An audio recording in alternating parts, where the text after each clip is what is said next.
Hey guys, welcome back. This is Joe coming at you with an episode about the first episode of Walking Dead: The Ones That Live. I did a reaction to the trailer, and I said if the show was any good, we'd probably be doing weekly episodes on here just to like recap my thoughts, predictions, maybe something that I caught that you didn't, something like that. Um, wow. That's the first thing I can say about this show. This was incredible. I've seen mixed reactions to this. I've seen like people like be like, it's boring, it's this, it's that. And I've seen like, people that love it. I cannot believe not everybody loves this show. This picked up a formula from classic Walking Dead.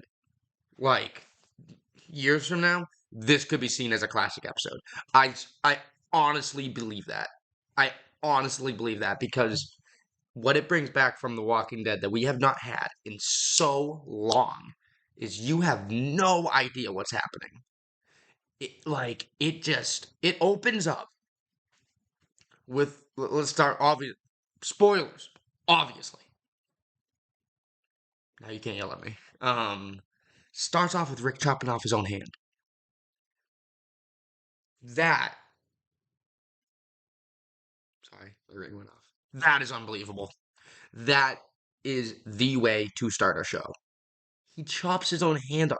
They are going back to volume 5 of the comics, where where the governor chops off his hand. They pay homage to the comics in the unbelievable. Um, so they wanted to do that actually in season 3 of The Walking Dead when the governor was introduced. But they weren't able to do it because they didn't really feel like what's the word I'm looking for? Having to dodge and work around Rick not having a hand or Andrew Lincoln having to be handless for the rest of the series. Like because it would just be complicated. That Rick's their main character. They didn't want to put up with that every single scene, so that's why they didn't do it. So they wanted to.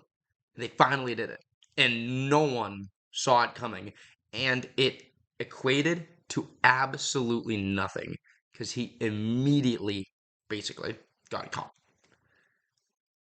That's just unbelievable. Unbelievable. He cut off his hand for no reason. And I love that. It hurt my heart to watch and I hated it, but I've had some hours to think on it and in retrospect, it's great because you don't know what to expect. You'd think with stakes that high, he chops off part of his body, like a big part of his body, his friggin' hand. He chops off his hand. You would think that that has some relevance to him getting away. It does not. It does not. He does not even remotely get away. The entire rest of the episode is him at the CRM. How awesome is that? That you just have no idea what's coming. They start off the show that way. Unbelievable. There's we gotta move on from that. But geez, I don't even want to. So great. The acting by Andrew Lincoln having to cauterize it into that and that like Firewalker. Holy shit. We still don't know too much about these Firewalkers. Or why the CRM sent them out to get rid of them. I like how they addressed Rick being on a leash later in the episode. A smart mind could probably pick up on why he was on a leash. Mine did not, but yeah, because he kept trying to get away. I like that. I like the concept of they have him on a leash, quite literally and figuratively. Um, Okafor, I think that's his name. Holy crap, Rip Okafor. That is one of the most brutal deaths in The Walking Dead. And we're talking about a show where zombies tear people limb from limb. That was brutal. And it couldn't have happened to a nicer guy. Okafor seemed like a really great guy. Definitely one of the most impactful one episode characters, I would say, in the history of The Walking Dead. Because I mean, who else do you have? You have Eastman in the Morgan episode, which like that episode just kind of stops the show dead in its tracks because it's right after Glenn, so no one really gives a shit about Eastman. Yeah, no, Okafor. We're already attached to the guy.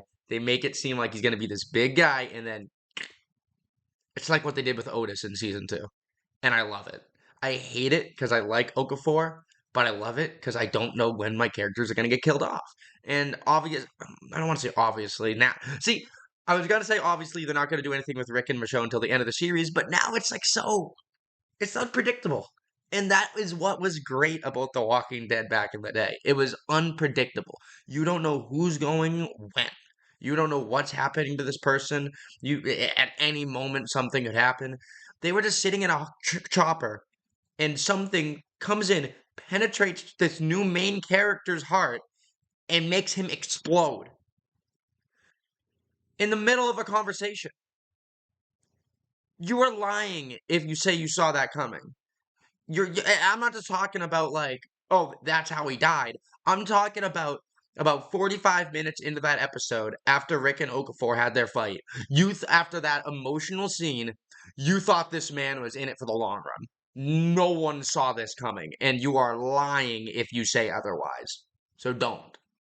It was unbelievable how they did that. I'm just at a loss for words in terms of that. Um, I will say the one weakness I will give this episode is it's the scenes that we wanted the most.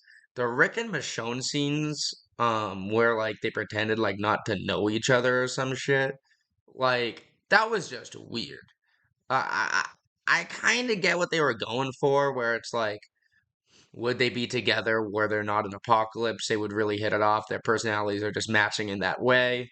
Um, but I don't think they needed to address that. I think we all know that. We all know that Rick and Michonne have really great chemistry with or without a zombie apocalypse. And the way they tackled it, they were like, "Oh, we gotta tackle it." It just seems really forced what they did there. They were like, "We need to get Denai Guria, or I'm not sure how to pronounce her name. I'm sorry. We need to get her in the first episode on a significant role." No, you don't. And you did it really poorly. Another thing I don't want to say poorly did, but the explaining of the A's and B's went a little over my head, where it was like, so are the B's, so A's are the strong ones and B's are the weaker ones that they bring in. Did they say that they would just wipe the B's? Like they killed him? I don't know. Like I said, that kind of went over my head. I wasn't too sure. If I went back and watched again, I'd probably get a better, solid idea. So honestly, shouldn't even be talking about that part. But it is significant that they sat us down, basically Okafor, and explained to us the A's and the B's. Another question I have is, why was Rick a B? Was it because he was really injured? Because when Jadis picked him up, she was like, "I have a B. I never had an A." So then I don't understand what her whole intention was of getting them to come when she didn't have an A. Was she trying to get? Was there an A? Was Rick an A and then he got hurt and he turned into a B? Was she gonna send them Father Gabriel? Was that why she was like, getting close with Gabriel? We got zero answers with Jadis in this episode. Not necessarily a bad thing. We came for Rick and Michonne, and we're gonna get to Rick and Michonne. But no Jadis this episode. So we still have every single question we had about Jadis coming into the episode right now. Other than, of course, because she talked a lot about A's and B's, we know what that means. But where was she? She's supposed to be like a big CRM leader. Where was she during this episode? Did she like? Is she dead? Don't forget, there's a 5-year time jump. She could very well be dead.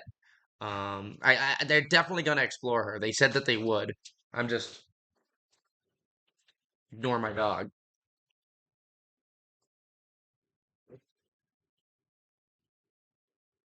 Okay. Um, yeah. What's going on with Jadis? So we don't have any information on Jadis. We might, and this is where some people might not have picked up on it, and I think I might have picked up on something. This is where Heath is he in Portland? If you go back, and I said this in the trailer review. Hello, dog. I said this in the trailer review. If you go back to when he got taken by whoever took him, there were three P's on the card.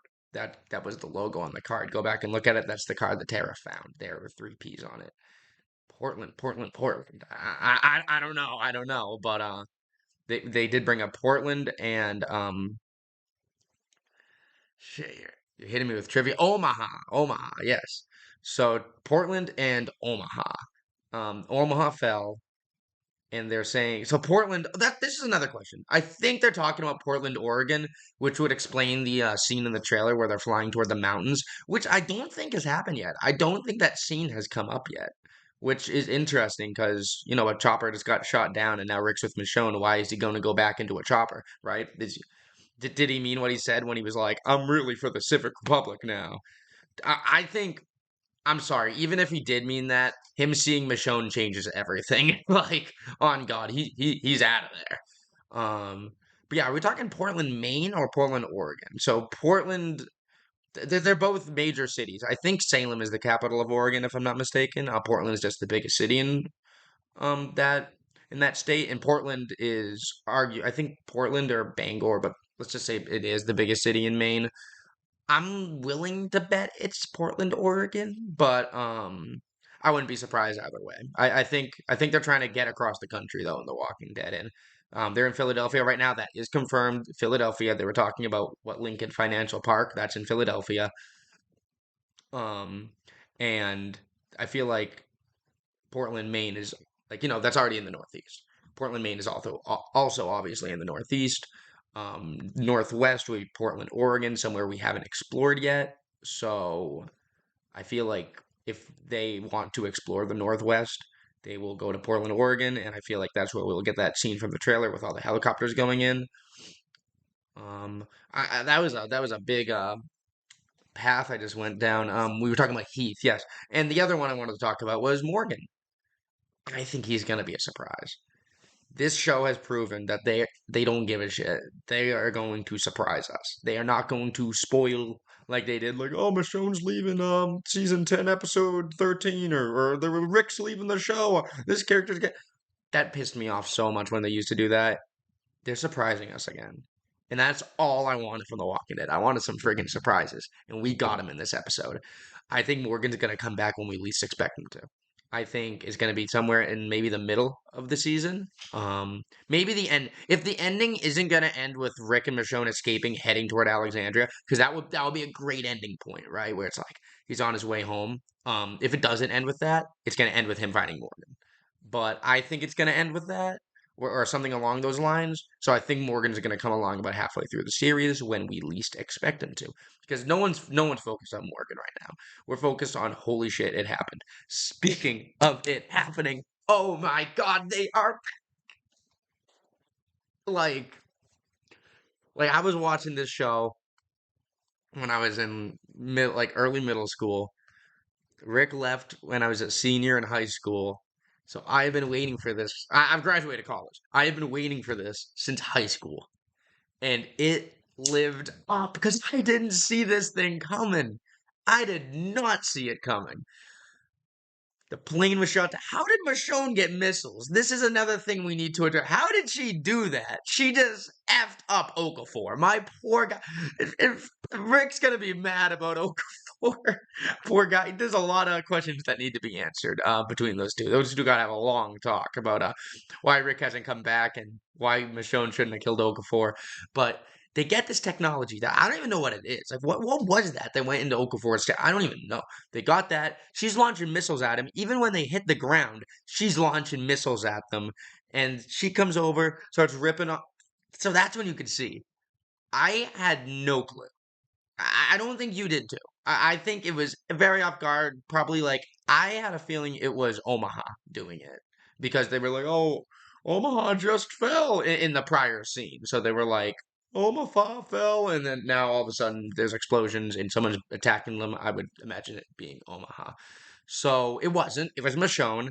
And the first glimpse of that is you just see Rick like getting up, like out of breath because he just got hit by an explosion. And you can see her in that armor in the background, the armor she was wearing in the trailers and in the Walking Dead finale. And I swear to God, right there it is, right there. I was sitting on this couch right here, and I just stood up. I was just standing in front of the TV when I saw Because I was like, it could be someone who stole her armor, someone who stole her sword.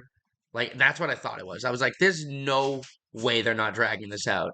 Walking Dead loves to drag shit out. There's no way they're not dragging shit out. They didn't drag it out. He is back with Michonne. Episode 1, the grand finale of that episode. It is unbelievable. Episode 2. So this is why I've been talking about what happened so much. I feel like there's a lot less to predict in this scenario in episode 2 because I think, and it's almost damn near confirmed based off of the preview. Episode 2, the entirety is just going to be Michonne's story during the same time frame, meeting up with those people. Maybe one of those people have connections to the military. That's how they got the missiles. That's the only thing you can predict because the rest of it is Michonne with a new cast of characters. What's going to happen after this? I think that is going to be a discussion for next week. It's probably going to just be a lot of CRM. What the hell happened kind of shit. What are Rick and Michonne going to do? But that is not for now. We will figure that out because we have new information we need to pick up on Michonne coming next Sunday. So we're going to wait for that to discuss what's going to happen after this. But I just, that was worth the wait. That was the most long and frustrating, invigorating wait. I think I used that word properly of all time for me. I hated that wait, but it was so worth it. If you watched the last episode where I reviewed the trailer, I said I want them to find each other, not just like remember when like Andrea found out that Daryl was there? Like when like they threw Daryl in the ring against Merlin. It was such a precarious situation, and that's how she figured it out. I wanted it to be a happy moment. I was like, if it's not a happy moment, I won't be a happy camper. That's all I want for the show. I want them to reunite and I want it to be happy.